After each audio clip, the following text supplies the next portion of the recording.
ku soo dhawow channelka Galgalan News taabo calaamada guduudan ee subscribe kadibna ku dhufo gambaleerka si aad u heshid mar walba barnaamijyada iyo wararka aan soo gelino Galgalan News hadal waxay la tahay uu inoo damayaa sida la sheegay dadkan ilaa ceelaayo ilaa baran ilaa laas qoray ilaa dhahar baa laga yimid ma garatay waa maalin taariikh leh waxaan filayaa ilaahay wixii qayrnahay noo aqbalo sida la sheegayna wixii iska Soomaali ku kala tagtay baa la iska kala maqnaaye colaadi ma jirto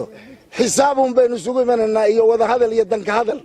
iyo maxaa iga dhiman iyo maxaynu ku kala maqnayn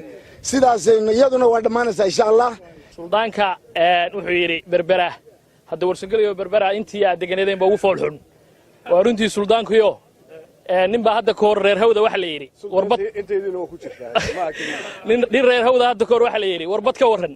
markaasuu yiri markii aan warsangali maqlo yaan wareeraa iska badaabaday marka taasina waa jirtaa suldaan insha Allah waa u dhiilahaansanaynaa berbera magaaladeedii weeye annagu qariib ma nihin guud ahaan mandaqada magaalada tan waa nooga suntantahay sida uu suldaanku sheegay soo dhaweyntan waxaan oran karaa waa soo dhaweyn dhaaftay iyadu de mahadadeeda ma taqaana meel bay ku qoran tahay aad iyo aad baan uga mahad celinaynaa